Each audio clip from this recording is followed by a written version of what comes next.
berlari menuju arah Mado.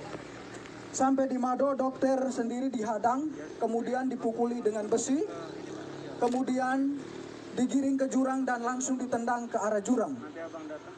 Pada pukul 9 lewat sekitar 11 menit, mereka bergerak lagi menuju ke barak yang kedua yang dipimpin langsung oleh saya sendiri sebagai ketua tim. Di situ kami ada 6 orang. Saya sendiri sebagai ketua tim, Paman Selo, Paman Emmanuel Abi, Paman Patra, Suster Christine, Suster Anti dan juga Suster Ella yang sudah menjadi almarhum. Pada saat itu juga mereka melakukan hal yang sama, menghancurkan kaca-kaca jendela dan juga memukul pintu-pintu, berusaha untuk masuk ke dalam untuk menyerang kami. Mereka juga menyiram bensin di sekitar barak medis dan juga mulai membakarnya. Saat pembakaran terjadi, yang ada di dalam puskesmas hanya tersisa saya, Paman Patra dan juga ketiga suster itu. Paman Eman saat itu berada di dalam puskesmas karena sedang buang air besar.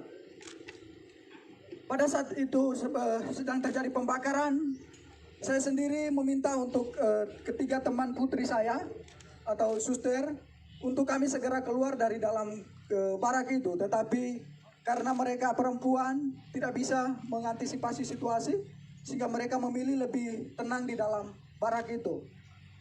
Makin lama asap makin tebal, rumah sudah mulai barak sudah mulai terbakar, sehingga saya memilih untuk mengurung ketiga teman suster tadi bersama saya langsung di dalam kamar WC karena agak lebih aman. Sekitar pukul 9 lewat 20 menit sudah tidak bisa ditahan lagi karena memang rumah sudah plafon-plafon yang terbakar sudah mulai pada runtuh.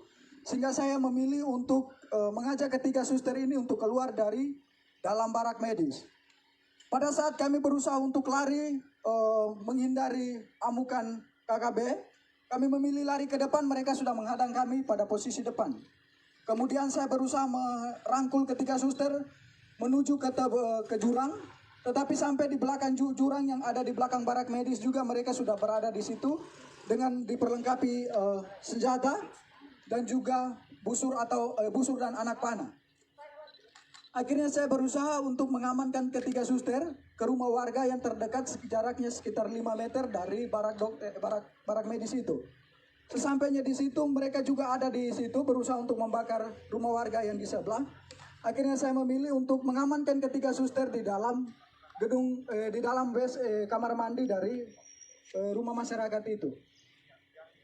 Sekitar 30 menit kami berada di dalam kamar WC. Kejadian semakin brutal, mereka semakin membabi buta. Memanah teman kami Paman Emmanuel Abi. Kemudian mereka mulai membakar rumah-rumah warga dan juga pasar serta bank, rumah distrik yang ada di sekitaran barak medis itu. Kejadian semakin brutal, akhirnya saya mengambil keputusan untuk kami bisa mengamankan diri. Dalam hitungan detik saja, saya sebagai laki-laki mengamankan 3 orang perempuan pastinya tidak bisa karena mereka mengejar kami dengan senjata dan juga busur dan anak panah. Tidak ada jalan lagi, kami memilih lari ke depan, mereka sudah menghadang ke samping kiri kanan dan juga mereka sudah menghadang semua. Akhirnya di belakang kami terdapat jurang yang cukup terjal, kedalamannya sekitar 500 meter dengan sudut ketajaman itu sekitar 90 derajat. Tanpa berpikir panjang, saya bertanya kepada ketiga suster itu bagaimana kita harus mengamankan diri. Mereka menjawabnya, kita lompat saja. Akhirnya tanpa berpikir panjang, saya menghitung 1 sampai 3 dan saya sendiri lompat pertama. Kemudian ketiga suster mengikuti saya untuk melompatnya. Sesampainya di bawah kami pikir bahwa kami sudah aman dari kejaran mereka, tetapi mereka tetap mengikut kami ke bawah. Sampai ke bawah saya sendiri tersangkut di akar pohon. Kemudian ketiga suster yang lainnya, yang satunya Suster Chris tersangkut di pohon juga. Suster Ella tersangkut di antara semak-semak. Kemudian Suster Anti, dia melompat jaraknya sekitar 150 meter ke kedalaman jurang ini gitu. Dan dia juga tersangkut di semak-semak. Mereka terus mengikut kami ke bawah, kemudian mendapati Suster Anti di bawah. Kemudian mereka naik, dapat lagi Suster Ella yang sekarang sudah ada di almarhum. Kemudian mereka dapat lagi Suster Chris. Saya sendiri mereka tidak dapat karena saya sembunyi di antara tebing dan juga akar-akar. Kemudian mereka mengumpulkan ketiga suster ini.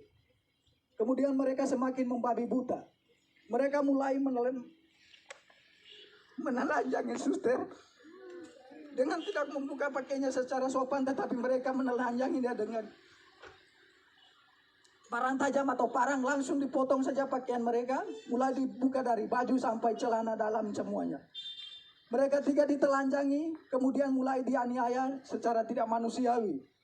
Paha mereka ditikam, muka mereka ditonjok, kemudian minta maaf tetapi kemaluan mereka ditikam juga dengan parah. Kejadian semakin brutal karena jumlah mereka semakin banyak. Akhirnya suster-suster ini tidak berdaya lagi.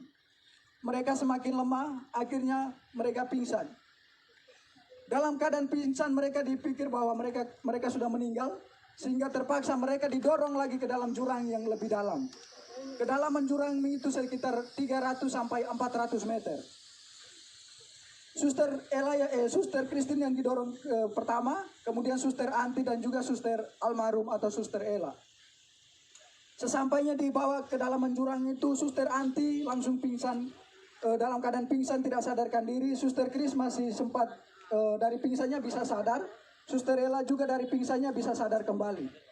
Akan tetapi dalam keadaan itu mereka tetap ikut ke bawah. Kemudian Suster Anti dan Suster Chris masih bisa bertahan untuk memilih untuk menghindar dari mereka dengan menyembunyi di semak-semak.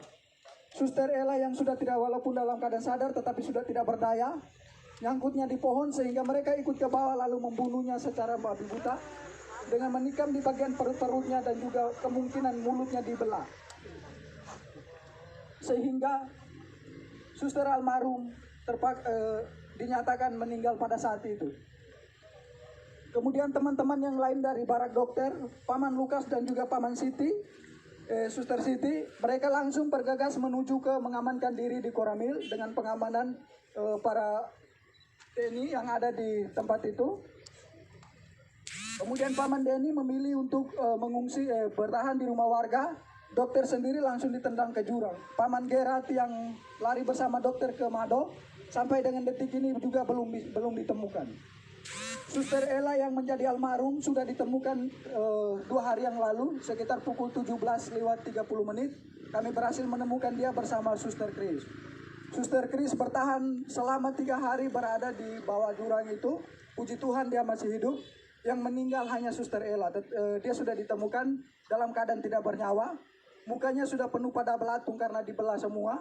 Luka-lukanya sudah pada belatung semua. Dan kemungkinan ini hari ke-5, ke-6-nya. Sehingga mungkin almarhum tinggal tulang atau daging, sisa-sisa dagingnya saja. Kemudian Paman Lukas dan juga Pak Suster Siti langsung diamankan oleh pihak tentara yang ada di Koramil menuju ke pos Pamtas 403 yang ada di ketinggian atau yang di puncak. Kemudian Paman Denny juga dari rumah warga bergegas menuju ke Koramil mengamankan diri di pos Pamtas bersama dengan pihak dari Koramil juga. Dokter sendiri bertahan selama berada di jurang dari pukul 10:09 sampai sekitar pukul 9 malam. Baru dokter dari jurang menuju ke arah pos Pamtas 403. Saya, Paman Eman, dan juga Paman Patra bersama Suster Anti dan juga Suster Chris masih tetap berada di dalam jurang. Pada pukul 5 sore saya sendiri berusaha, karena melihat situasi sudah aman, saya berusaha keluar dari semak-semak. Kemudian berlari menuju ke Koramil. Sesampainya di Koramil tidak ada petugas karena petugas semua sudah diarahkan ke pos Pamtas. Sehingga saya memilih mengamankan diri di salah satu rumah warga yang ada di sekitaran Koramil itu. Paman Patra tetap memilih dan juga Paman Eman tetap memilih bertahan di jurang bersama dua suster. Tetapi posisinya terpisah. Kemudian pada malam harinya Paman Eman yang terkena busur itu, dia memilih untuk naik pada sekitar pukul 10 malam. Kemudian dia berusaha tidur di bawah kolom rumah warga yang ada di sekitaran jurang itu. Paman Patra tetap bertahan. Kemudian pada pagi harinya sekitar pukul 6, Paman Eman bergegas menuju ke Koramil untuk meminta perlindungan. Begitu juga Paman Patra, sehingga pada sekitar pukul 7 kami 3 bertemu di Koramil dalam keadaan selamat. Suster Anti dan Suster Kris masih tetap bertahan di jurang. Suster Anti keluar dari jurang sekitar pukul 10 malam dengan kondisi saat itu hujan deras. Dalam keadaan telanjang, dia dari jurang menuju ke Polsek Kiwirok. Sesampainya di Polsek Kiwirok tidak ada petugas karena memang petugas semua sudah pada ngungsi sudah pada diamankan ke pos Pamtas itu. Mereka bertugasnya di situ. Kemudian Suster Anti memilih untuk bertahan di pos, tetapi karena takut dengan situasi, dia berusaha keluar dari pos lalu kembali bersembunyi di semak-semak. Sampai pada sekitar pukul 7 pagi, itu ada kegiatan pembersihan dari pos Pamtas 403, sehingga Suster Anti memilih untuk keluar dari semak-semak karena memang dia juga sudah pada tidak berdaya lagi. Menurut keterangan dari Suster Anti bahwa pada saat itu dia sudah pada siap untuk pasrah, untuk mati karena memang sudah tidak sama sekali tidak berdaya, tetapi dia berusaha merangkak pelan-pelan sampai ke pos polsek sehingga berteriak dan meminta pertolongan daripada pihak pos Pamtas.